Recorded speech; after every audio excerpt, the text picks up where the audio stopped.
ॐ सहनाववतु सहनौ भुनक्तु सह वीर्यङ्करवावहै तेजस्विनावधीतमस्तु मा विद्विषावहै। ॐ शान्ति शान्ति शान्तिः।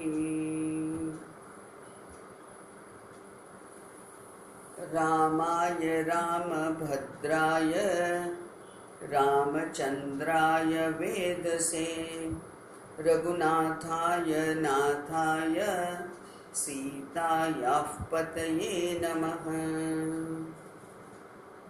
ॐ चिदाकारो धाता परमसुखदः पावनतनुः मुनीन्द्रैर्योगीन्द्रैर्यतिपतिसुरेन्द्रैर्हनुमता सदा सेव्यः पूर्णो जनकतनयाङ्गसुरगुरु रमानाथो रामो रमतु मम चित्ते तु सततम्। रमानाथो न रामो रमतु मम चित्ते तु सततम्।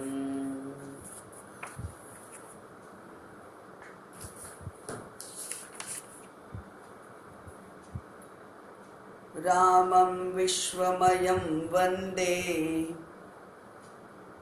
रामं वन्दे रघुद्वहम् रामं विप्रवरं वन्दे रामं श्यामाग्रजं भजे।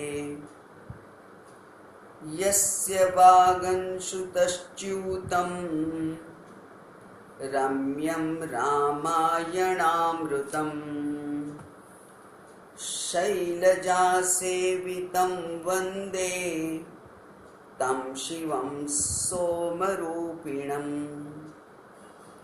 सच्चिदानन्दसन्दोहं भक्तिभूतिविभूषणं पूर्णानन्दमहं वन्दे सद्गुरुं शङ्करं स्वयम्। अज्ञानध्वान्तसंहर्त्री ज्ञानालोकविलासिनी चन्द्रचूडवचश्चन्द्र चन्द्रिकेयं विराजते। चन्द्रचूडवचश्चन्द्र चन्द्रिकेयं विराजते। अप्रमेयत्रयातीत निर्मलज्ञानमूर्तये मनोगीरां विदुराय दक्षिणामूर्तये नमः। दक्षिणामूर्तये नमः।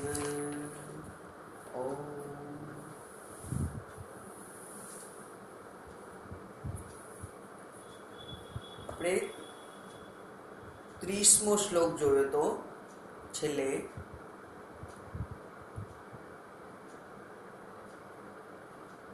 यह प्रति अहह अहह એટલે દિવસ प्रति अहह એટલે प्रत्येक દિવસે अध्यात्म रामायणम यथाशक्ति वदेत अध्यात्म रामायणનું यथाशक्ति पारायण करे। પણ એ પારાયણ કેવી રીતે કરવાનું કહ્યું છે? અનન્યધીહી એટલે રામ ભક્તિમાં જરા પણ ઉણપ ના હોય, બુદ્ધિ સંસારમાં વ્યસ્ત ના હોય, બુદ્ધિ ભોગ પદાર્થોનું ચિંતન ના કરતી હોય, બુદ્ધિ પ્રિયજન, પ્રિય વસ્તુ, પ્રિય પરિસ્થિતિ ને માટે આસક્ત ના હોય. એવી જે બુદ્ધિ છે તે ભગવદ્ ગીતામાં પણ ભગવાને સ્પષ્ટ કહ્યું છે કે હું તો તમારા હૃદયમાં છું જ. પણ એ કોને દેખાય? ભગવાને અનેક વાર આ શબ્દ વાપર્યો છે, જે અનન્ય ધી છે તે, એટલે જેની ભક્તિ મારામાં જ માત્ર છે. એવા જે લોકો છે એમને માટે તો હું સુલભ છું. એવી રીતે અહીંયા પણ કહ્યું કે આ ફળની ઉક્તિ તો કરે છે શાસ્ત્ર, ફળ શું મળશે કે છે, પણ કોને મળે ફળ? એ કે છે અનન્ય ધીહી યહ યથાશક્તિ અધ્યાત્મ રામાયણમ વદેત. અને તે કેવી રીતે? ભક્ત્યા, ભક્તિપૂર્વક, એટલે ભક્તિ ભાવથી જે અન્વિત છે એવી રીતે. પુસ્તકનો આદર હોય, પુસ્તક જેનો વિચાર કરે છે, પુસ્તક જેનો પરિચય આપણને આપવા માટે પ્રવૃત્ત થયું છે, એ પરમાત્માનો પણ અત્યંત આદર હોય, ભક્તિ હોય.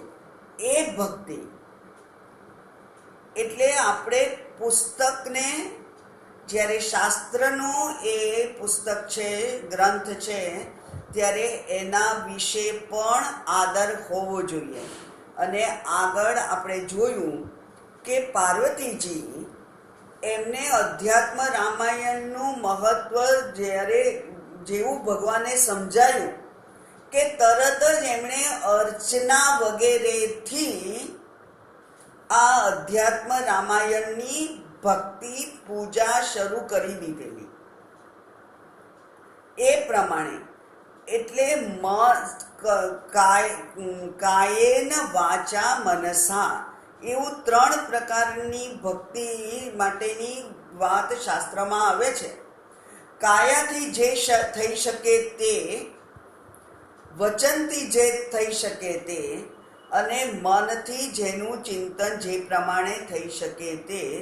આમ 3 પ્રકારે જ્યારે આપણે એ શાસ્ત્રને માટે ભક્તિ ભાવપૂર્વક એનું અધ્યયન કરીએ, એના સાથેનો વ્યવહાર, કોઈ પણ વ્યવહાર હોય, એના સાથેનો વ્યવહાર ભક્તિપૂર્વકનો હોય, ભાવપૂર્વકનો હોય, ત્યારે જ આ ફળ પ્રાપ્ત થાય છે.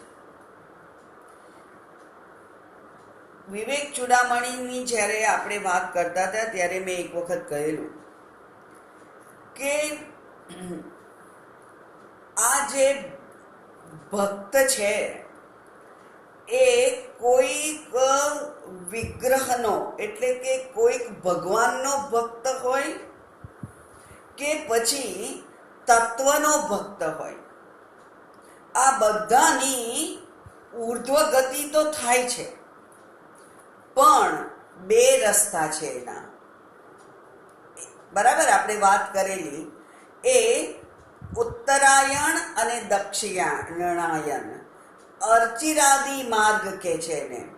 તો જ્યારે અર્ચિરાદી માર્ગે દક્ષિણ દિશામાંથી જ્યારે એ જીવની ગતિ થાય, એ કોની ગતિ થાય? જેણે અત્યંત પુણ્ય કર્યા હોય, એને પરમાત્મા પોતે માર્ગદર્શન આપી અને બ્રહ્મલોકમાં એને લઈ જાય.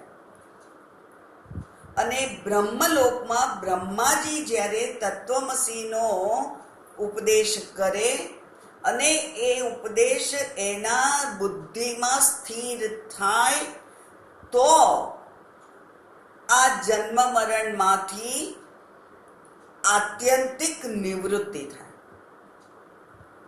નહીં તો થતી નથી. અને આ કર્મ માર્ગે જે જવાનું છે, કર્મ માર્ગે જે લઈ જાય, એ કોને લઈ જાય છે? એ જે લોકો કર્મમાં શ્રદ્ધા રાખે છે એમને. કર્મથી જેમને ગતિ પ્રાપ્ત કરવી છે એ લોકો માટેનો આ સિદ્ધાંત છે. અને કર્મ એ તો અત્યંત અઘરું છે. આપણે જોયું હતું કે કર્મના જેટલા અંગો હોય એ બધા જ અંગોમાં 100%ની આવશ્યકતા હોય છે. 100%ની પરફેક્શનની આવશ્યકતા હોય છે. દ્રવ્ય અત્યંત શુદ્ધ હોવું જોઈએ. જે પ્રમાણેનું શાસ્ત્રમાં કહ્યું હોય એ પ્રમાણેનું હોવું જોઈએ.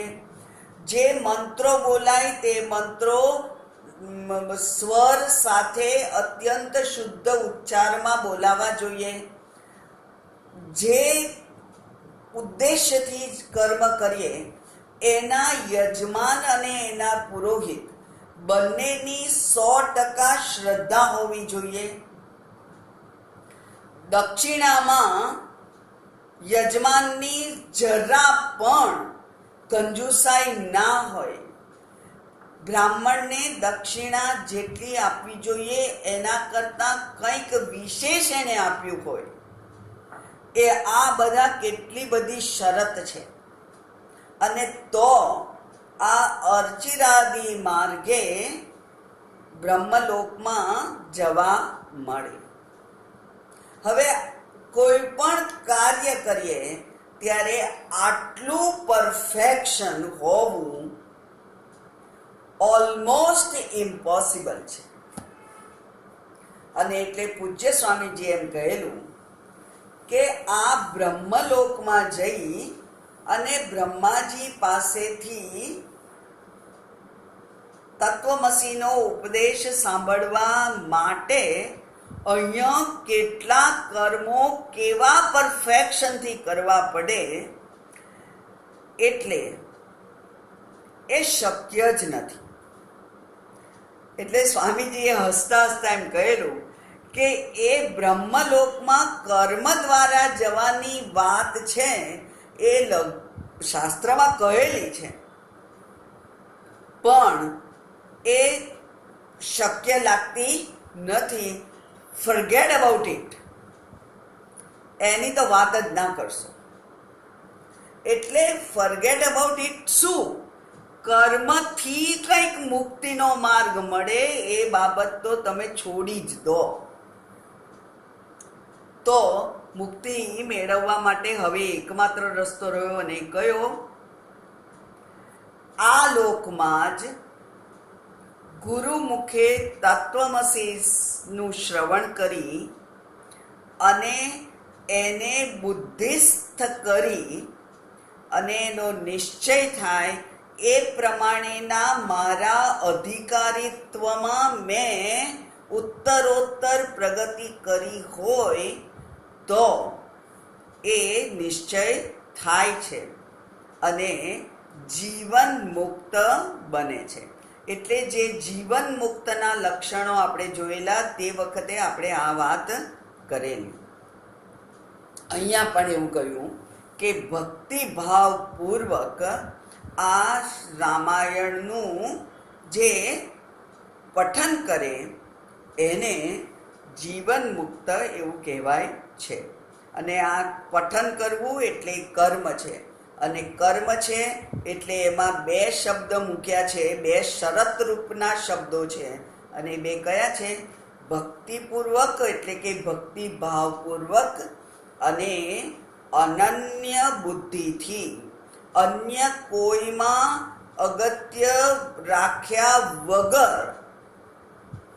એટલે બાકીનું બધું અનાત્મા છે અને બધું એને અવગણવા યોગ્ય છે, ત્યાજ્ય છે એમ વિચારી અને જે એકમાત્ર બુદ્ધિ પરમાત્મામાં સ્થિર કરે છે એને આ ફળ મળે છે. એટલે અહીંયા કર્મ માર્ગે બરાબર આ અહીંયા જ્ઞાનની વાત નથી, અહીંયા કર્મની વાત છે. અને કર્મની વાત છે એટલે અનન્યથી ભક્તિ આપણાથી જેટલી બને એટલી ઉત્કટ બનાવી અને પછી આ રામાયણનું અધ્યયન કરવાનું, પઠન કરવાનું અને એને જીવન મુક્તિનું ફળ મળે એવું કહ્યું છે અહીંયા. અને હવેના બધા જ શ્લોક છે એમાં એક શ્લોક બોલે તો શું ફળ મળે, અડધો શ્લોક બોલે તો શું ફળ મળે, એમ વિવિધ પ્રકારના જે યથાશક્તિ ઉપર કહ્યું એ યથાશક્તિનું નીચે વર્ણન કર્યું છે, એને લંબાણપૂર્વક કહ્યું છે. 31મો શ્લોક જોઈએ. યો ભક્ત્યાર્ચયતે ધ્યાત્મ રામાયણમતંદ્રિતઃ દિને દિનેશ્વમેધસ્ય ફલમ તસ્ય ભવન્મુને યહ ભક્તિપૂર્વક અધ્યાત્મ રામાયણનું અતંદ્રિતઃ અર્ચયતે, એટલે કે એકદમ સતર્કતાથી, સજાગતાથી. તંદ્રિત એટલે થોડી ઊંઘાઈ જતી હોય એ સ્થિતિ. જરા આંખો બંધ થઈ જાય અને પાછા ઉઠી જઈએ, આંખો બંધ થઈ જાય અને પાછા ઉઠી જઈએ, એ તંદ્રા છે, નિદ્રા નથી. નિદ્રાનો શરૂઆતની જે સ્થિતિ છે એ તંદ્રા, એ અતંદ્રિત એવું. એટલે કે એવી શરીરની પોઝિશન બનાવીને બેસીએ, એ પ્રમાણેનું આસન ગોઠવી અને આપણે બેસીએ. એટલે કે આ ગોઠવવું એટલે પગની ગોઠવણ કરવી. એના તમને સુખાસન ફાવે તો સુખાસન, પદ્માસન ફાવે તો પદ્માસન, જે આસન ફાવે એ આસનમાં એવી રીતે બેસવું કે જેથી આળસ ના આવે. તંદ્રા એટલે પહેલા થોડીક ઊંઘ જેવું લાગે, શરીર શિથિલ થઈ જાય અને પછી ઊંઘમાં સરી પડાય. આપણે કદી ઊંઘતા નથી, આપણે સૂઈ જઈએ છીએ, પછી ઊંઘ એની જાતે આવે છે. આપણે ઊંઘી જવું છે એમ નક્કી કરીએ એટલે ઊંઘ આવી જાય એવું બનતું નથી. એટલે આપણે એવી પોઝિશનમાં બેઠા હોઈએ, એવી પોઝિશનમાં આડા પડ્યા હોઈએ, ટેકો દીધો હોય કે જેથી શરીરને આરામ લાગે અને આરામની સ્થિતિમાં શરીર પછી નિદ્રામાં પડી જાય, સરી જાય. એ અતંદ્રિત એમ કે છે. એટલે એકદમ સજાગ બેસવું. વિવેક ચૂડામણીમાં જ્યારે બ્રહ્મચારીનું વર્ણન કર્યું હતું, આપણે જોયું હતું, ત્યારે મેં એમ કહેલું કે શરૂઆતમાં બ્રહ્મચારીને દીક્ષા આપે, પછી અચાનક એ એકદમ એકાગ્રતાથી લાંબો સમય કંઈક ભણી શકે, વેદ પાઠ કરી શકે, વિચારી શકે, ધ્યાન કરી શકે એવી એની સ્થિતિ નથી હોતી. એટલા માટે પરંપરામાં બ્રહ્મચારીને કુશનું બેલ્ટ હોય છે. એટલે જેમ બહેનો કંદોરો પહેરે એવા કંદોરા જેવું એક કુશ ઘાસનું બનાવેલું હોય છે, એ પહેરવાનું હોય છે. એટલે બધી બાજુથી કંઈક ચૂપતું હોય, વાગતું હોય, એમ ઊંઘમાં સરી ના પડાય. આ તપશ્ચર્યા છે અને એ તપશ્ચર્યા દ્વારા જ એ શરીર અને મન ઉપર કાબુ મેળવે છે. આખી જિંદગી પહેરવાની જરૂર નથી, પણ જ્યાં સુધી આપણને આપણા મન અને બુદ્ધિ ઉપર, આપણી ઇન્દ્રિયો ઉપર આપણો કાબુ ના આવ્યો હોય ત્યાં સુધી એ કુશનું બેલ્ટ, કટિબંધ કે છે ને, એ કટિબંધ પહેરવો પડે. આપણે પણ એવા સુખાસનમાં ના બેસીએ કે જેથી ઊંઘ આવી જાય. આપણે જોયું હતું કે આમાં કંઈ શીખવાનું નથી, છતાંય દરેક શબ્દ, દરેક શ્લોકમાં એક બે શબ્દો આવે છે જેમાંથી કંઈક શીખવું પડે. એટલે અતંદ્રિત થઈ અને અર્ચના કરે. અર્ચના કરવી એટલે એક પુષ્પ ચડાવી અને પરમાત્માના નામનું સ્મરણ કરવું, એ અર્ચના કહેવાય છે. અને એ એક પુષ્પ કે ચોખા કે પાંદડી કે પત્ર કંઈ પણ ચઢાવીએ એટલે આપણે સજાગ રહેવું પડે છે. એટલે એ અર્ચનાની અગત્યતા છે. યહ ભક્ત્યા અધ્યાત્મ રામાયણમ અતંદ્રિત અર્ચયતે. અને ક્યારે કરવાનું? રામનવમીના દિવસે ના, દિને દિને, દરરોજ, દિને દિને, રોજ રોજ એની અર્ચના કરવાની ભક્તિપૂર્વક. એને તસ્ય ભવેત, એને મળે છે. શું મળે છે? અશ્વમેધસ્ય ફલમ ભવેત. અશ્વમેઘ યજ્ઞ કરવાનું ફળ એને મળે છે. અને આ કોને કહ્યું? હે મુને, હે નારદજી, જે અધ્યાત્મ રામાયણનું દરરોજ ભક્તિપૂર્વક સાવધાનપણે અર્ચના કરે છે, એને અશ્વમેધ યજ્ઞનું ફળ મળે છે.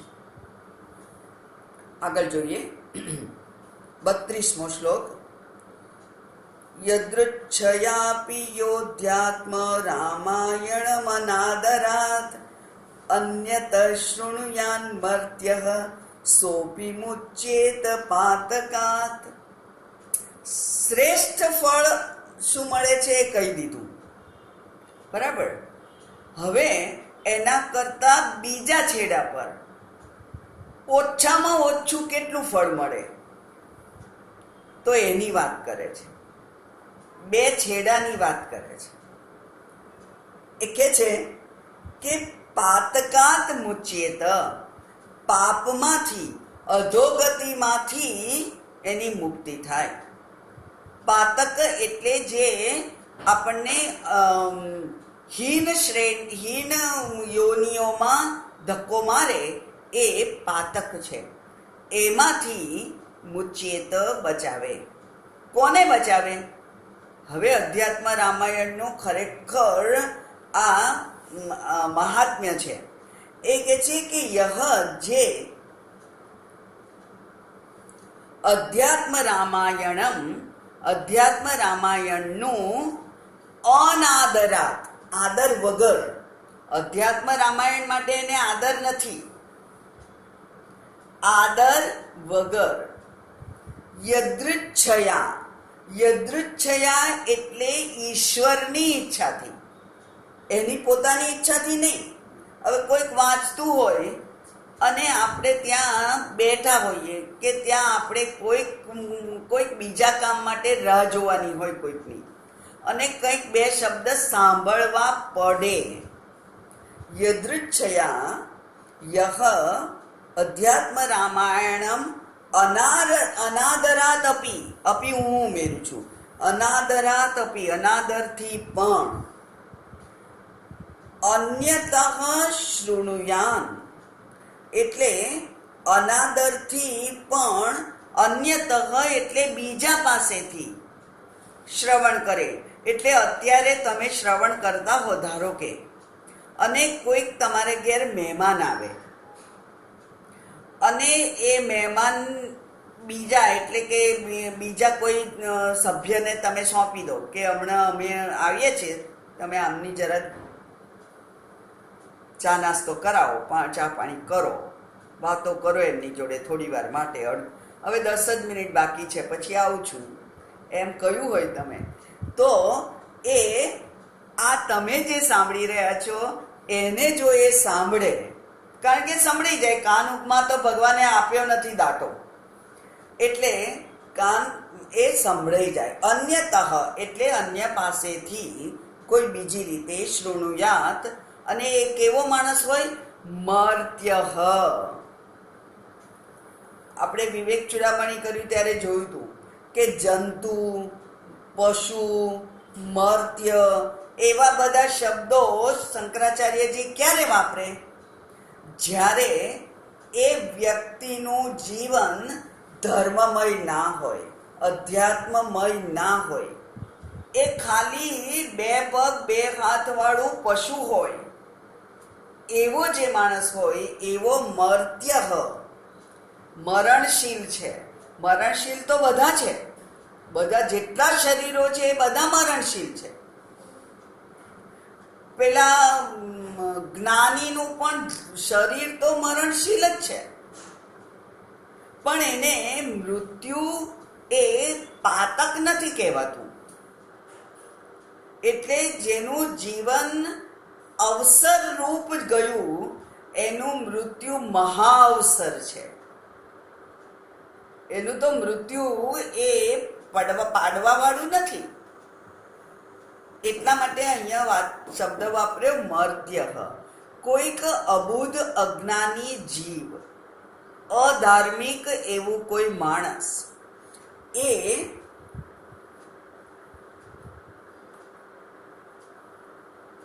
અન્યતઃ શૃણુયાન, એ અનાદરથી પણ બીજાની માટે બીજા દ્વારા વંચાતું હોય અને એ સાંભળે તો એ પાતકમાંથી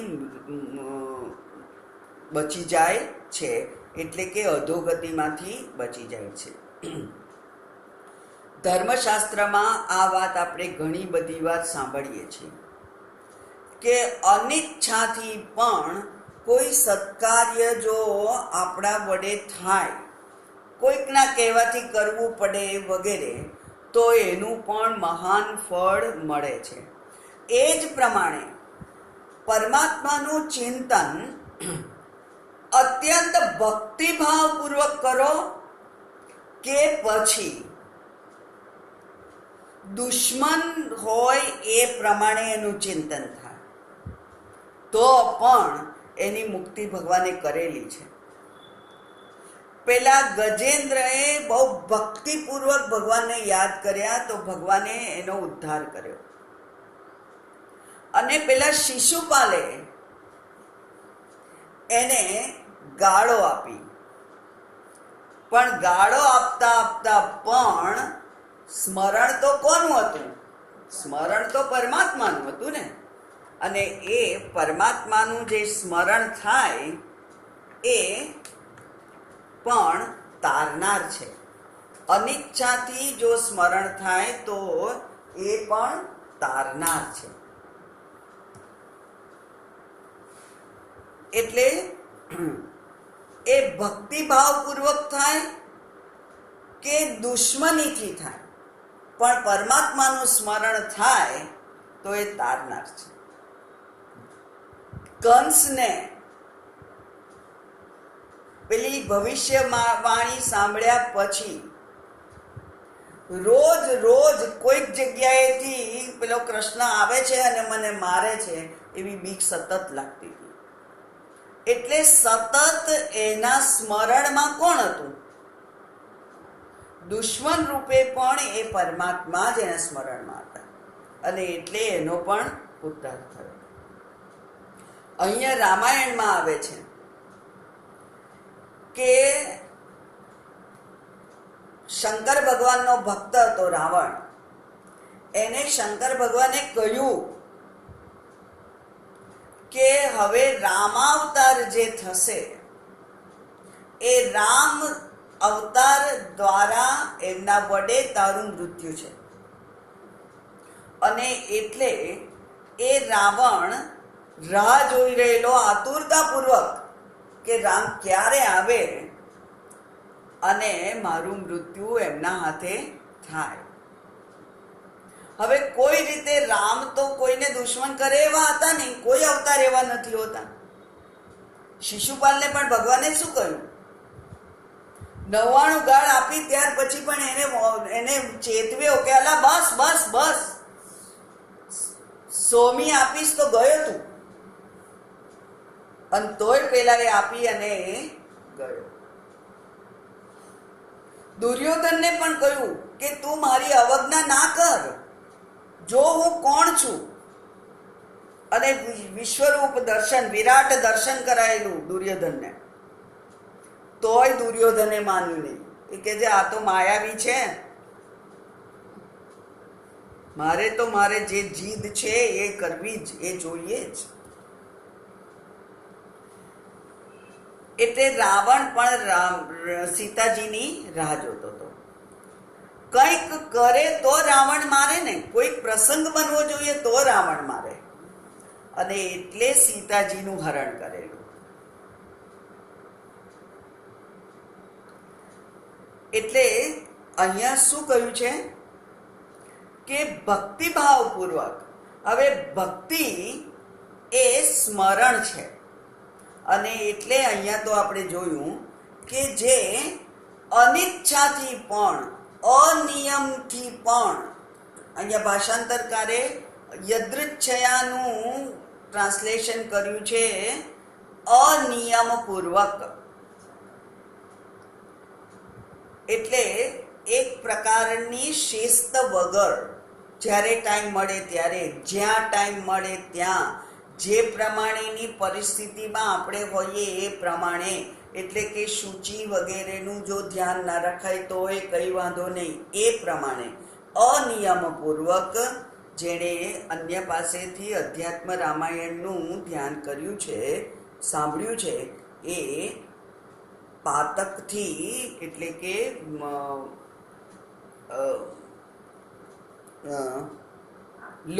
લોઅર બર્થમાંથી બરાબર બચી જાય છે. બીજી યોનિઓમાં, અધ યોનિમાંથી બચી જાય છે. આગળ જઈએ. નમસ્કરોતિ યોધ્યાત્મ રામાયણમદૂરતઃ સર્વદેવાર્ચન ફલમ સપ્રાપ્નોતિ ન સંશયઃ. છેક ઉપરનું પગથિયું બતાવ્યું, છેક નીચેનું પગથિયું બતાવ્યું, અને હવે એનું સામાન્ય ફળશ્રુતિની વાત કરે છે. જુદી જુદી આપણી ચેષ્ટાઓ હોય એ પ્રમાણેનું ફળ જુદું જુદું હોય. અહીંયા કહ્યું